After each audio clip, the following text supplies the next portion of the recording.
மறைந்த சரோஜாதேவி மூத்த நடிகை சரோஜாதேவி ஜெயலலிதாவுடன் எப்படி இருந்தார் என்பது குறித்து அதிமுக ஒருங்கிணைப்பு குழுவை சேர்ந்த புகழேந்தி இருக்கிறார், அவரோடையும் கேட்போம். சார் வணக்கம் sir.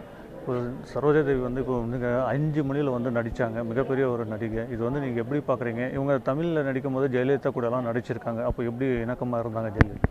Great Jagan, that is Arasa Kattalai movie, சூப்பராக மூவி. 2 பேரும் போட்டி போட்டு நடிச்சிருப்பாங்க, அம்மாவும் அவங்களும்.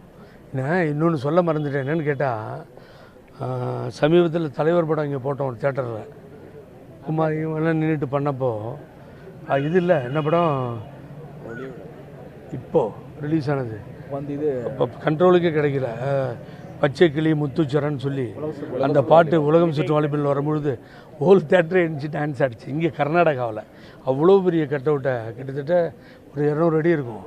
அவ்வளோ பெரிய கட் அவுட்டை பார்க்கவே முடியாது. அவ்வளோ பெரிய கட் அவுட்டை வச்சு அந்த படம் இப்போ ஃபுல்லாக போச்சு ஒரு வாரம். அப்போ இதே கனி ஓடி 3 வாரம். இப்போ 2வது வாரம் இதே கனி ஓடிட்டுருக்கு அருணாவில். அது மாதிரி இந்த தமிழ் தேட்டர்னே அந்த காலத்தில் இருந்துச்சு. நடராஜா தேட்டரு, அது இது, அங்கே லாவண்யா, எவ்வளோ தேட்டருங்க, லட்சுமி, இப்படிலாம் இருந்தது. பட் என்னென்னு கேட்டிங்கன்னா, இங்கேயும் ஓடிட்டு இருந்துச்சு. எம்ஜிஆர் சரோன்ற படம் அவ்வளவு பிரமாதமாக ஓடும், அம்மா கூட நடித்தது. ஆகவே அதை வந்து நீங்கள் வந்து மறக்கவே முடியாது. தமிழ்நாடு மாத்திரம் இல்லைங்க, த்ரூஅவுட் தமிழ் மக்கள் எங்கெங்கே இருக்காங்களோ அங்கேயெல்லாம் இந்த மூவி அந்த காலத்துலேயே 50 நாள் 100 நாள், இங்கேயெல்லாம் 100 நாள் ஓடின படம் உண்டு. ஒளிவிளக்குன்னு நினைக்கிறேன், பெரிய ஊர்வலமே எடுத்து 200 இங்கே நீங்கள் நம்புறீங்களா? 250 நாள் ஓடுது. எங்கள் மாநில குமார் சொல்கிறாங்க 250 நாள் ஓடி இருக்கு அந்த படம் இங்கே. ஆகவே அப்படிப்பட்ட ஒரு நடிப்பு, நடிகைகள், தமிழ் படம்னு ஒன்று இருந்தது. பர்டிகுலராக சரோஜாதேவின்ற ஒரு ஹீரோயினை தெரியாத நபர் இருக்கவே முடியாது. சவுத் இந்தியாவில் எல்லா படத்துலேயும் நடித்தாங்க. அவன்கிட்ட பெரிய எனக்கு கிடைச்ச ஒரு அம்மாவோட பல சந்தர்ப்பங்களில் நான் பேசி பழகியிருந்தால் கூட அவங்க பேசும்போது அந்த மொழி தாய்மொழியாக இருக்கும்.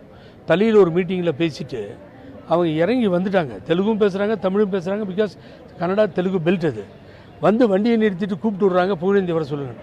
நான் இன்னும் ரொம்ப பாடியாக இருந்தேன், ஓடவே முடியல ஜெகன். கஷ்டப்பட்டு ஓடினேன். ஓடி அப்புறம் கூட செங்கோட்டையனும் மிஸ்டர் அன்பழகனும் ஓடி வந்தாங்க. அவங்க என்ன பிரச்சனை, ஏன் கூப்பிட்றாங்க? அங்கே போனால் டீ சாப்பிட்டு வண்டி கான்வே நின்று போச்சு. அப்போ அம்மா என்னை பார்த்து கேட்குறாங்க, நாங்களாம் ஓடணும். அப்புறம் என்னை பார்த்து கேட்குறாங்க, நான் பேசுகிற லாங்குவேஜ் எப்படி இருந்தது, நல்லா இருந்ததான்னு. நான் சொன்னேன், நீங்கள் எந்த மொழி பேசுகிறீங்களோ அது உங்கள் தாய்மொழிமா. அதனால தான் அந்த வண்டியில் இவ்வளோ பேர் தொத்திட்டு வந்தாங்க தலையிலிருந்து. ஏன்னா நீங்கள் ஒசூரில் இருக்கிறதால சொல்கிறேன். இது போன்ற ஒரு சரித்திரம்லாம் நடந்தது. அந்த சரித்திரம் இனி திரும்பாது.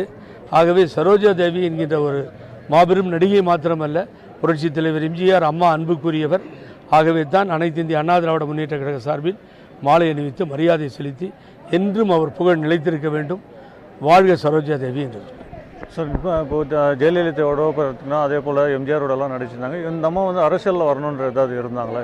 இல்லை, அவங்க அந்த எண்ணமே இல்லை. தலைவரை கேட்டிருந்தால் சேர்த்திருப்பார், கட்சியில் ஒரு தனி மரியாதை கொடுத்துருப்பார்.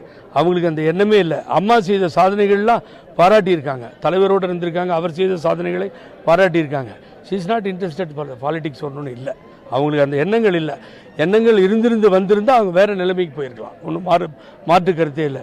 இந்த ஃபீல்டில் நம்பர் 1 இருந்து தான் அம்மா கதாநாயகியாக இருந்து முதல்வரானாங்க. அவங்களும் கதாநாயகியாக இருந்தாங்க. பட் புரட்சித் தலைவர் எம்ஜிஆர், அம்மா, நடிகர் ராஜ்குமார் இவர்கள் சாதனைகள்லாம் பார்த்து அவங்க சந்தோஷப்பட்டு பாராட்டினாங்களே தவிர அவங்க வரணும்னு ஆசைப்படல. That is fact. சரி, இப்போ உயிரிழந்த பிறகு கர்நாடகாவில் பார்த்தீங்கன்னா ராஜ்குமார், புனித் ராஜ்குமார் தொடர்ந்து இப்போ சரோஜாதேவியும் வந்து கண்கள் வந்து தானம் பண்ணியிருக்காங்க. இன்றைக்கி வேறு 2 குழந்தைங்க பொறுத்துறாங்க. இது வந்து எப்படி பார்க்குறீங்க? ரொம்ப பெரிய மனதோடு அதை திங்க் பண்ணி கண்களை மற்றவர்களை தானம் பண்ணியிருக்காங்க. அது எல்லாருக்கும் வராது, அவர்களுக்கு வந்திருக்கு. அது ஒன்றே அவங்க நல்ல மனதை எடுத்து காட்டுகிறது. அதனால தான் அவங்க தென்னிந்தியாவில் சிறப்பாக இருக்க முடிஞ்சது. ஆகவே அவர்கள் அதை மாத்திரம் தானம் செய்யவில்லை, நமக்கும் நல்ல நடிப்பையும் பாடல்களையும் என்றும் அழியாத பாடல்களை தானம் செய்து போகிறார். ஆகவே அவர்களை என்றும் அவர்களது புகழ் மறையவே மறையாது. எந்த மொழியில் பேசினாலும் அந்த மொழி தாய்மொழியாகவே நினைத்து பேசுவார் என்றும் அவருடைய நினைவு எப்போதும் மறையாது என புகழேந்தி தெரிவித்துள்ளார். புதிய தலைமுறைக்காக பெங்களூரிலிருந்து ஒளிப்பதிவாளர் பிரதாப்புடன் ஜெகநாத்.